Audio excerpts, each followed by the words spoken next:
Hare Krishna. Welcome back to Bhagavad Gita study class.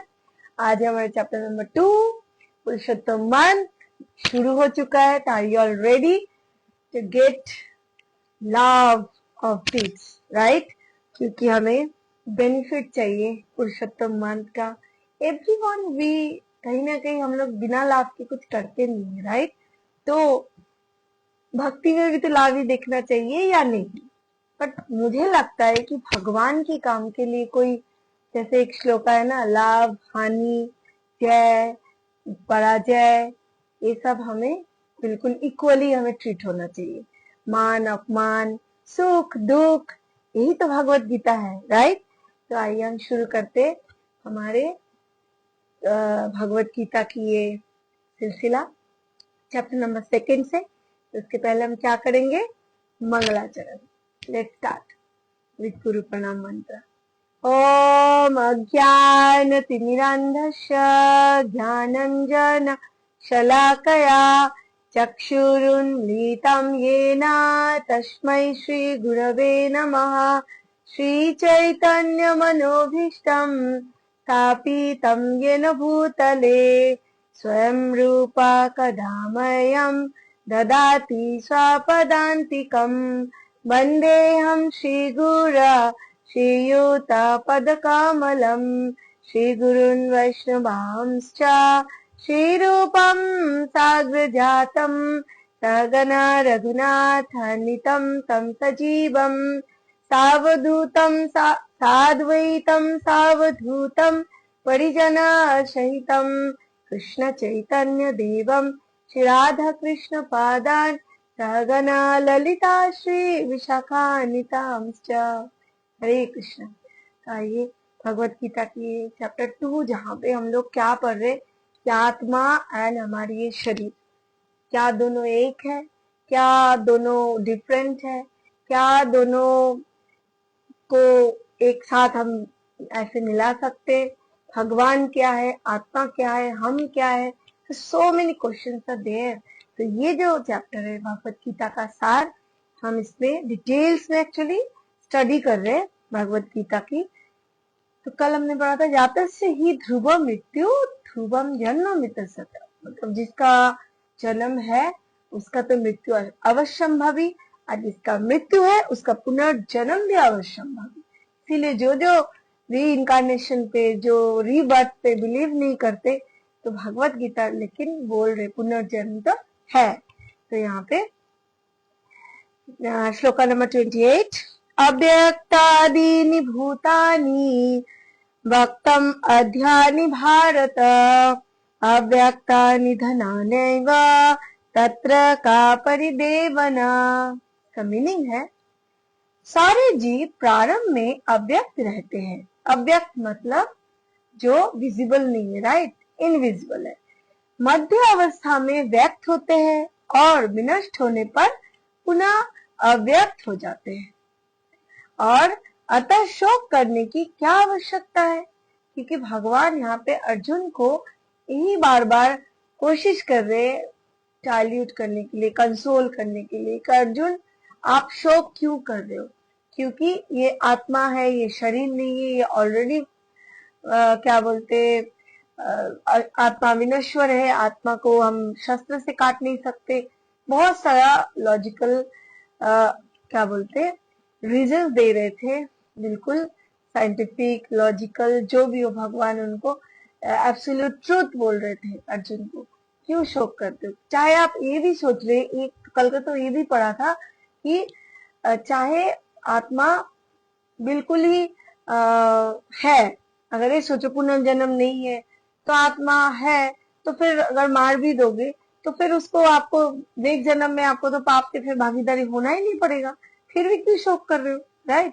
तो इसीलिए इस श्लोक की तात्पर्य ये है, श्रील प्रभुपाद की जय, ये स्वीकार करते हुए कि दो प्रकार के दार्शनिक हैं। एक तो वे जो आत्मा की अस्तित्व को मानते हैं, क्योंकि और जो आत्मा की अस्तित्व को नहीं मानते हैं। जो आत्मा है ये मानते हैं, जो नहीं मानते। कहा जा सकता है कि किसी भी दशा में शोक करने का कोई कारण नहीं है। भगवान बोले चाहे तुम मानो चाहे ना मानो, आपको जो आप रो रहे हो, शोक कर रहे हो, ये बिल्कुल कोई भी दशा में एक्सेप्टेबल नहीं है। आत्मा के अस्तित्व को न मानने वाले को वेदांतवादी नास्तिक कहते हैं। और यदि हम तर्क के लिए ये नास्तिकवादी सिद्धांतों को मान भी ले तो भी शोक करने का कोई कारण नहीं है। राइट? आत्मा के पृथक अस्तित्व से भिन्न सारे भौतिक तत्व सृष्टि के पूर्व अदृश्य रहते हैं। जो अव्यक्त व्यक्त अभी पढ़ा था एक श्लोक का, क्योंकि सृष्टि की पूर्व हमें तो दिखाई नहीं दे रहा, अदृश्य है। फिर हमें व्यक्त होते, हम प्रेग्नेंट होते, फिर धीरे धीरे आत्मा की एक शरीर मिलता है, शरीर से फिर उसको व्यक्त होते, जब डिलीवरी होते तब हम उसको पूरा शरीर व्यक्त मतलब दृश्य होते, देखते। फिर जब मृत्यु हो जाते, पूरा उसके लाइफ साइकिल के बाद पूरा जो शरीर के चेंजेस होते हैं, हमने पढ़ा देहिनोऽस्मिन् यथा देहे कौमारम यौवनम जरा, कोमर से लेके यौवन से जरा तक मतलब वृद्धावस्था तक, फिर आत्मा की फिर अव्यक्त हो जाती। क्योंकि बड़ा क्वेश्चन, कहाँ चले जाते आत्मा रियली? ये तो बट ये तो क्वेश्चन है ही, क्योंकि कोई मरने के बाद हमें तो उसका एक्सपीरियंस बताने के लिए और रहते ही नहीं है। बट ये जो सृष्टिकर्ता सृष्टि किया है, जो शास्त्र है, ये हमें बताते हैं कि इनका क्या प्रोसेसिंग होते है, क्या उनका जर्नी होता है आफ्टर डेथ या डेथ की पहले। बिकॉज यही तो स्पिरिचुअलिटी है, यही भगवत गीता बोल रहे। आत्मा के पृथक अस्तित्व से भिन्न सारे भौतिक तत्व सृष्टि के पूर्व अदृश्य रहते, है ना। पृथ्वी से अनेक प्रकार के पदार्थ प्रकट होते हैं, यथा एक विशाल गगन चुंबी महल पृथ्वी से ही प्रकट है। जब इसी ध्वस्त कर दिया जाता है तो वह अदृश्य हो जाता है और अनंत परमाणु रूप में बना रहता है। अच्छा, तो ये पृथ्वी बहुत सारा जो बिल्डिंग्स बड़े बड़े गगनचुंबी मतलब लाइक बुर्ज खलीफा, फिर जो आईफल टावर, ट्विन टावर, जो भी हमारे पास बिग बिग जो स्काई स्क्रैपर्स है, तो ये अगर वो बिल्डिंग पूरा गिर जाए तो क्या होगा? बिल्कुल पृथ्वी में मिट्टी में मिल जाते, अनुकण क्वांटम में एटम में बदल जाते। राइट? सो इसी तरह शक्ति संरक्षण का नियम बना रहता है, किंतु कालक्रम में वस्तुएं प्रकट तथा अप्रकट होती रहती है। अंतर इतना है, अतः प्रकट होने या अप्रकट होने पर शोक करने का कोई कारण नहीं। जैसे कि यहाँ पे ये ग्रेट साइंस समझा रहे भगवान इस बिल्डिंग के उदाहरण पे। अगर ये बिल्डिंग था, बिल्डिंग बना किस लिए था, किससे था? ब्रिक सीमेंट, है ना, इससे बना था। तो वो सब हम यहाँ से पृथ्वी से ही लिए थे, तो ये बिल्डिंग बनाई। फिर वो जो बिल्डिंग गिर भी गया तो फिर वो सारे जो एटम्स, वो सारे चीजें फिर पृथ्वी में मिल गया। तो इट मीन्स कि कुछ तो गया नहीं, वेट जो है, मास तो सेम ही रहा ना धरती का। राइट? तो ये एक्चुअली हमें समझना चाहिए। हमें अप्रकट और प्रकट होने पर भी हमें कोई चेंजेस हो रहे, बट उसका कोई मृत्यु नहीं हो रहे। वो पार्टिकल्स जो ब्रिक की पार्टिकल्स के रूप, ब्रिक की फॉर्म में था, अब थोड़े बिल्कुल उसको डस्ट बना दिया, पार्टिकल्स तो रह गया ना, खत्म नहीं हुआ, पृथ्वी में ही है। उसी तरह जो भगवान के हम अंश है, तो आत्मा को तो कोई मार नहीं सकता। फिर शरीर बीच में मिला था, फिर ये शरीर खत्म हो जाता है, आत्मा तो फिर से भगवान के पास या जहाँ पे हमारे कर्म के अनुसार जाना चाहिए वहां पे चले जाते हैं। बट ये खत्म तो नहीं होता, मर तो नहीं रहे, पर जिसके लिए हम रो रहे। Right? It is very great science, हमें समझना पड़ेगा भगवत गीता में एक्चुअल ये बातें। दिस इज व्हाट एक्चुअली, ये चैप्टर की नेम क्या है? गीता का सार। मतलब पूरा गीता बिल्कुल ध्यान पूर्वक इस चैप्टर को पढ़ना चाहिए रियली। जहां तक कि क्योंकि अगर ये हमें समझ में आ जाए ना, तो फिर हमारा सारे दुख एक्चुअल हम इसी से ही होता है, शोक, हम दुख ही हमारा चला जाएगा। अगर हम ये सोच ले कि यस, व्हाट फॉर रिपेंटेशन, राइट? हमें दुख करने की जरूरत ही क्या है? सब कुछ तो है। कोई कुछ भी, हम मृत्यु के बाद भी हंसते हंसते मर जाए कि कोई बात नहीं, है ना। तो फिर ये माइंड लाना ही एक्चुअली सबसे बड़ी बात है, यही ज्ञान है। इसीलिए जो ज्ञानी है उनका देखना, वो कभी भी शोक नहीं करते, बिल्कुल एक मतलब स्टेबल स्टेट ऑफ माइंड में रहते, उनको कभी भी कोई भी शोक या ज्यादा दुख या तो ज्यादा खुशी उनको बिल्कुल बहुत एक्साइटेड भी नहीं करता, बहुत वो डिप्रेशन मोड में भी नहीं जाते, बिल्कुल स्टेबल रहते, कांस्टेंट ना, धीर स्थिर। ये हमें भी अगर वो चीज आ जाए, then we can also lead the world. यदि हम प्रारंभिक तथा अंतिम दोनों अवस्थाओं में सारे तत्व अप्रकट रहते, केवल मध्य अवस्था में प्रकट होते, और इस तरह इससे कोई वास्तविक अंतर नहीं पड़ता। यदि हम भगवत गीता के इस वैदिक निष्कर्ष को मानते हैं, तो ये भौतिक शरीर काल क्रम में नाशवान है, अंततवंत इमे देहा, किंतु आत्मा शाश्वत है, नित्य योक्ता शरीरिना। तो हमें यहाँ सदा स्मरण रखना पड़ेगा कि ये शरीर वस्त्र परिधान के समान है, जैसे हमें एक श्लोका में पढ़ा था, वासांसी जीर्णानि, है ना, वस्त्र परिवर्तन होने पर शोक क्यों? अरे शरीर को हम वस्त्र चेंजेस करके दूसरा और भी सुंदर वस्त्र पहन ले, तो पुराना वस्त्र के लिए हम शोक थोड़ी करते, हमें तो न्यू वस्त्र के लिए खुशी होता है। यस, देखो हमने न्यू ड्रेस पहना, अंदर से मतलब बोलते हैं स्टाइल मेक्स अ मैन, तो हमें जो वस्त्र पहनने से हमारा खुशियां आ जाती। तो उसी तरह आत्मा को भी जो बीच में ये जर्नी था, कभी अदृश्य था, फिर हम विजिबल हुए, एक शरीर मिला, उनका एक जर्नी रहा, फिर वो जब चले जाते हैं, प्रकट हो जाते हैं अकॉर्डिंग टू भगवत गीता, फिर उनको एक न्यू शरीर मिलता है, then he is happy actually, but we are crying. तो अर्जुन को यही भगवान सिखाना चाह रहे कि वो जो मर रहा है उसका कोई दुख नहीं हो रहा, वो खुशी खुशी दूसरा बॉडी में जाने के लिए, दूसरा शरीर के लिए एक्साइटेड है। Why are you making this morning face, right?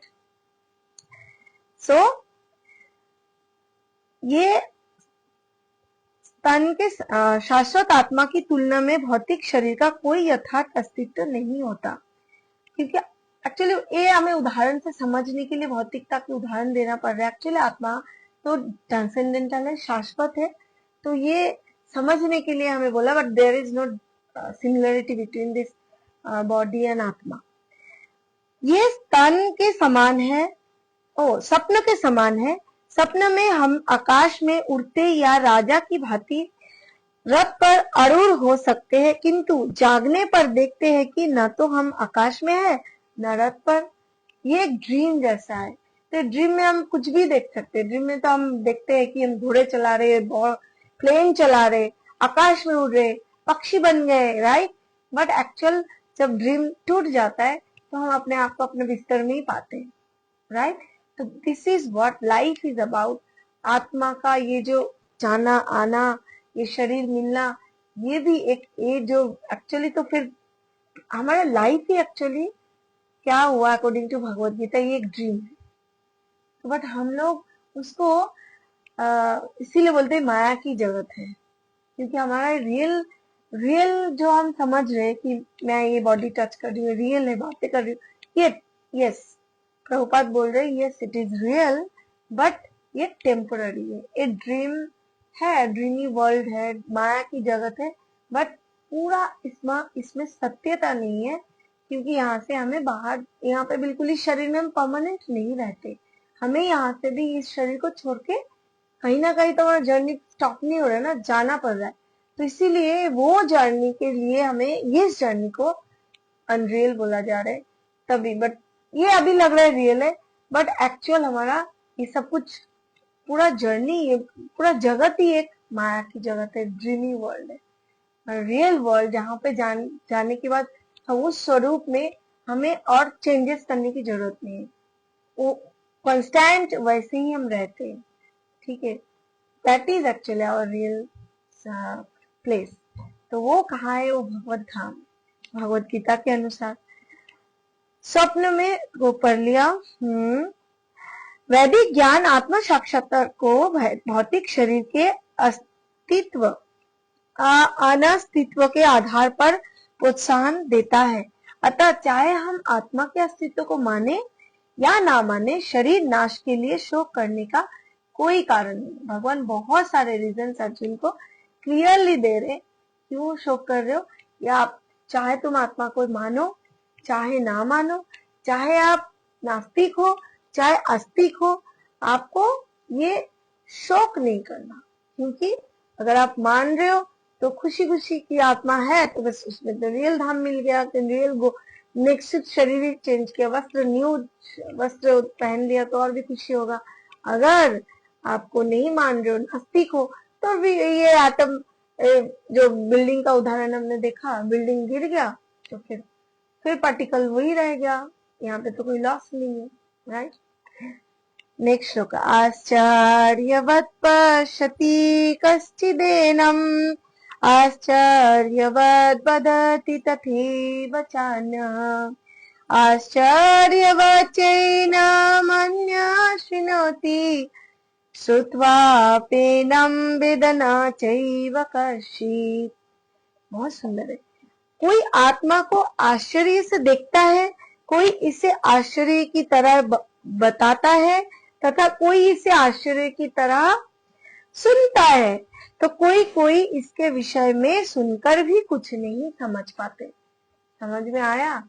ये बहुत अच्छा श्लोक है कि आत्मा के बारे में जो हम डिटेल्स, इसीलिए बोलते भगवत गीता चाहे हम कितने बार भी पढ़े, हर बार न्यू ही लगते, क्योंकि ये इतनी अनलिमिटेड सुप्रीम नॉलेज है कि हमें एक बार पढ़ने से इतने डिटेलिंग नॉलेज हमारे जहन में, हमारे अंदर ये एक्चुअली हजम ही नहीं होता, डाइल्यूट, हम इसको वो प्रोसेस ही नहीं कर पाते, राइट। तो ये तात्पर्य श्रील प्रभुपाद की जय। क्योंकि गीतोपनिषद में गीतोपनिषद उपनिषदों के सिद्धांत पर आधारित है, अतः कठोपनिषद में इस श्लोक का होना कोई आश्चर्यजनक नहीं है। एक श्लोक है कठोपनिषद से, कौन सा श्लोक पढ़ लेते? श्रवणायापि बहुर्भिर्यो न लभ्य शृण्वन्तोऽपि बहवः यनाम् विदु आश्चर्यवक्ता कुशलोऽस्य लब्धाश्चर्यो ज्ञात्वा कुशलानुशिष्टः। फिर क्योंकि गीतोपनिषद में विशाल पशु, विशाल ये है बट वृक्ष तथा 1 इंच स्थान में लाखों करोड़ों की संख्या में उपस्थित सूक्ष्म कीटाणुओं के भीतर अणु आत्मा की उपस्थिति निश्चित रूप से प्रथम प्राणी, निश्चित रूप से उपस्थित सूक्ष्म कीटाणु आश्चर्यजनक है। अच्छा, ये जो बहुत सारे वायरस, एक्चुअली बैक्टीरिया, विशाल वटवृक्ष तथा एवं बहुत एक छोटी सी जगह पे बहुत सारा वायरस बैक्टीरिया रहते हैं, ये कोई आश्चर्यजनक पहले रहता था, अभी जब साइंस ने हमें प्रूव कर दिया, ये अभी ये हवा में एक जगह पे करोड़ों कीटाणु जीवाणु है। अल्पज्ञ तथा दुराचारी व्यक्ति अणु आत्मा के स्फुलिंग के चमत्कारों की को नहीं समझ पाता। जिसके अंदर ये ज्ञान नहीं है तो वो बोलेंगे यार दिख नहीं रहा, वायरस तो है नहीं, वो तो है नहीं, मुझे तो दिख नहीं रहा, राइट। तो भले ही उसे बड़े से बड़ा ज्ञानी, जिससे विश्व के प्रथम प्राणी ब्रह्मा को भी शिक्षा दी हो, क्यों ना समझाए। अगर आप नहीं मान रहे हो कि हाँ ऐसे हो सकता है, क्योंकि अगर उसको दिखा, मतलब वो जिसको दिखा है उनको पता है कि हाँ इस एयर में बहुत सारा वायरसेस है, पर जिसको नहीं दिखा है उसको, वो तो बिलीव ही नहीं कर पाएंगे, और बिलीव करता भी नहीं है, ऊपर से तर्क भी करता है। उसी तरह अतः लोग आत्मा को उसकी संरचना का, ये उसके विचरण के आधार पर ही आश्चर्य से देखते हैं। इंद्रिय तृप्ति की बातों में फंसकर लोग भौतिक शक्ति से इस तरह मोहित होते हैं कि उनके पास आत्मज्ञान को समझने का अवसर ही नहीं रहता। यद्यपि ये तथ्य है कि आत्मज्ञान के बिना सारे कार्य को दुष्परिणाम जीवन संघर्ष में पराजय के रूप में होता है, और संभवतः उन्हें इसका कोई अनुमान नहीं होता कि मनुष्य को आत्मा को विषय में चिंतन करना चाहिए और दुखों का हाल खोज निकालना चाहिए। तो ऐसे थोड़े से लोग जो आत्मा के विषय में सुनने की इच्छुक है, अच्छी संगति पाकर भाषण सुनते हैं किंतु कभी कभी अज्ञानवश वे परमात्मा तथा अनु आत्मा को एक समझ बैठते हैं। ऐसा व्यक्ति खोज पाना कठिन है जो परमात्मा अनु आत्मा उनके पृथक पृथक कार्य तथा संबंधों एवं अन्य विस्तरों के को सही ढंग से समझ सके। इससे अधिक कठिन है ऐसा व्यक्ति खोज पाना जिससे आत्मा के ज्ञान से पूरा पूरा लाभ उठाया हो और जो सभी पक्ष से आत्मा को स्थिति को सही सही निर्धारण कर सके। किंतु यदि कोई किसी तरह से आत्मा के इस विषय को समझ लेता है तो उसका जीवन सफल हो जाता है। जो ही बैक्टीरिया वाला, जो ज्ञानी, जो अभी तक साइंस को नहीं समझा, साइंटिस्ट की बातें को विश्वास नहीं कर रहा, नहीं यहाँ पे वायरस हो सकता है, तो वो तो फिर साइंटिस्ट को कितना भी समझाए उसके ज्ञान में जाएगा नहीं। तो उसी तरह हमें आत्मा परमात्मा इस बारे में जो बिलीव नहीं करता है, नास्तिक लोग हैं, वो चाहे कितना भी हम उसको प्रमाण दे दे, कितना भी समझा ले, फिर वो नहीं मानते। फिर यहाँ पे प्रभुपाद बोल रहे कि आप अगर सबसे बुद्धिमान वही है जो इसको मान के, जो इसके विषय में और भी सुनो जानो और इसको मान लो, तो वो सबसे ज्यादा बुद्धिमान और लाभ सबसे ज्यादा उठा सकते हैं और वो उसी का जीवन सफल हो जाता है। तो इस आत्मज्ञान को समझने का सरलतम उपाय है कि ये अन्य मतों से विचलित हुए बिना परम प्रमाण भगवान कृष्ण द्वारा कथित भगवत गीता के उपदेशों को ग्रहण कर लिया जाए। किंतु इसके लिए भी इस जन्म में या पिछले जन्म में प्रचुर तपस्या की आवश्यकता होती है, तभी कृष्ण को भगवान के रूप में स्वीकार करना किया जा सकते हैं।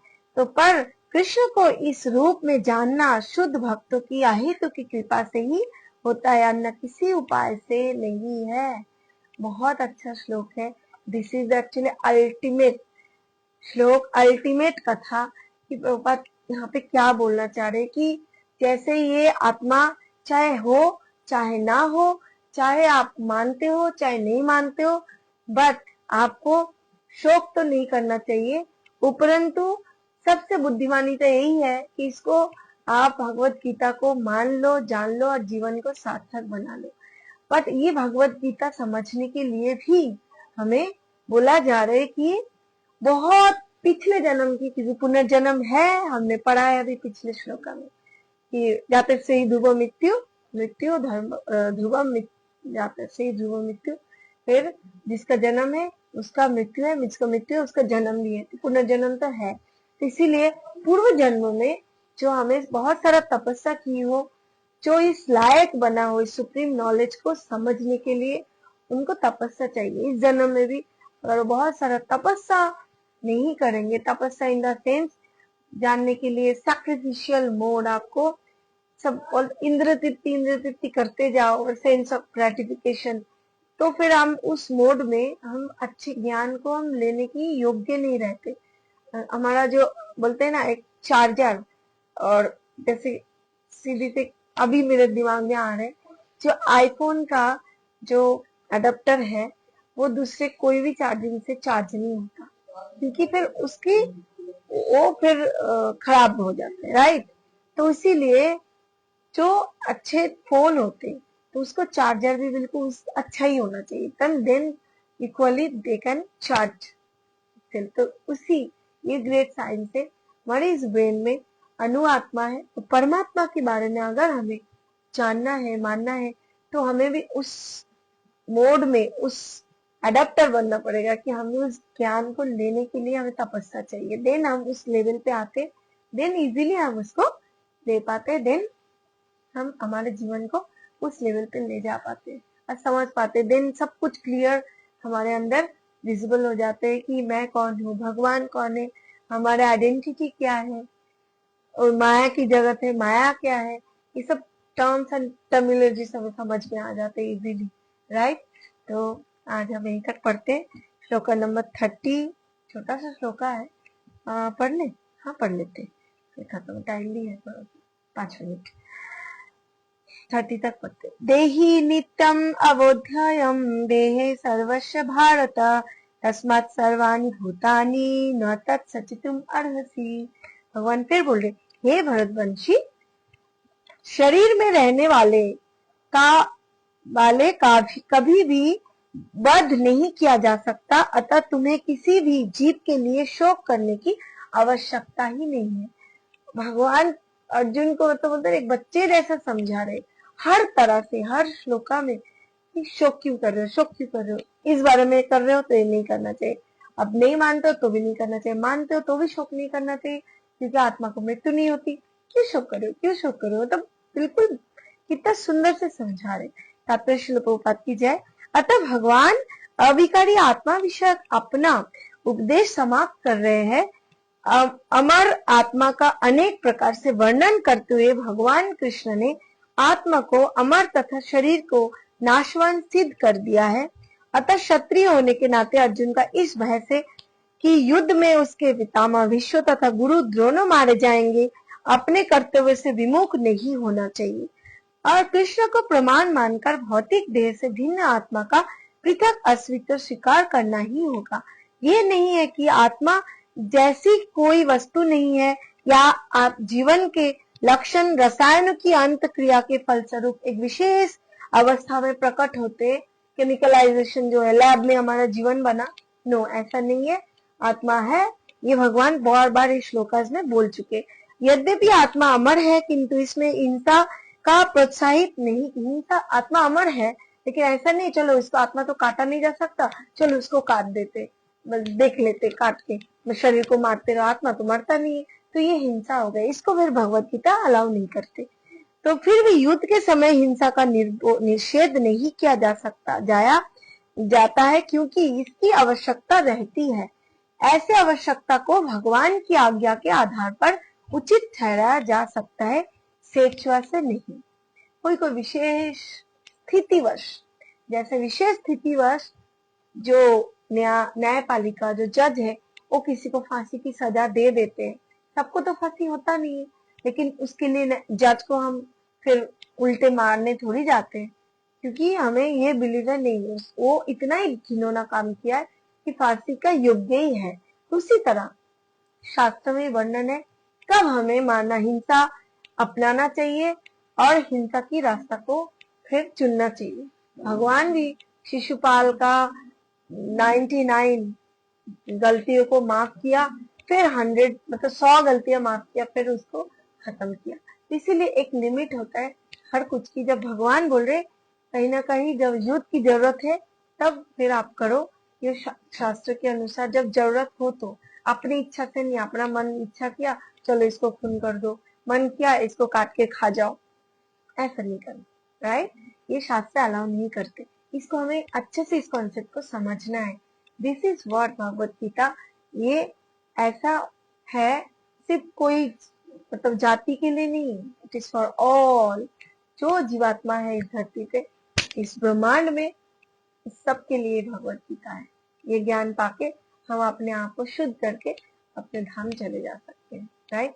आज का बहुत अच्छा रहा, थैंक यू सो मच। हरे कृष्णा, हरि बोल।